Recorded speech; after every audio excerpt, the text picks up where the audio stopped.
প্রধানমন্ত্রীর যশোর সফর ঘিরে বিভিন্ন প্রস্তুতি নেওয়া হয়েছে, সেই আপডেটগুলো জানার চেষ্টা করব। সহকর্মী তৌহিদুর রহমান সেই আপডেট রাখছেন।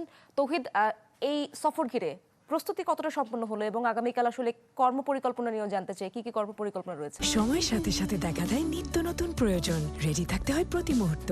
তাই এলো ইনোভার, যেন আপনি লাইফে থাকেন রেডি প্রতিদিন। Innova, designed for now.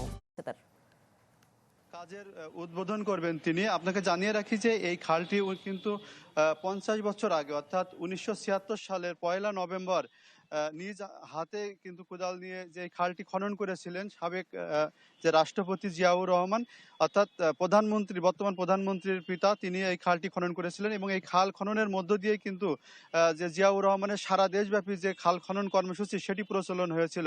অর্থাৎ ইতিহাস এবং ঐতিহ্যগতভাবে কিন্তু এই খালটি একটি গুরুত্ব রয়েছে, সেটিকে ঘিরেই কিন্তু যে সারসার উলাসী যদুনাথপুরে ব্যাপক প্রস্তুতি নেওয়া হয়েছে। প্রধানমন্ত্রী সকাল 10:45 যশোর বিমানবন্দরে অবতরণ করবেন।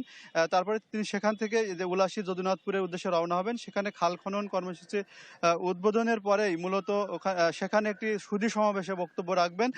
এরপরে তিনি যশোর যে মেডিকেল কলেজ হাসপাতাল 500 শয্যার সেটির যে ভিত্তিপ্রস্তর স্থাপন করবেন এবং সেখানে সংক্ষিপ্ত সুধী সমাবেশে বক্তব্য রাখবেন।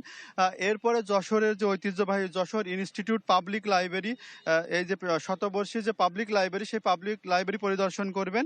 এরপর বিকাল 3টার সময় যশোর ঈদগাহ ময়দানে, আমি এখন যেখান থেকে কথা বলছি, ঈদগাহ ময়দানে তিনি যে যশোর জেলা বিএনপি আয়োজিত যে জনসভায় ভাষণ দিবেন। এই যশোরের আসার কর্মসূচিকে ঘিরেই যশোর জেলা বিএনপি এবং যে অঙ্গ সহযোগী সংগঠন আছে সেই নেতা কর্মীদের মধ্যে ব্যাপক উৎসাহ উদ্দীপনা আমরা লক্ষ্য করছি। এটি সফল করার জন্য যে সমাবেশ এবং মিটিং। ধন্যবাদ আপনাকে তৌহিদ, পরবর্তী আপডেট অবশ্যই আপনি জানাবেন। অনেক ধন্যবাদ আপনাকে।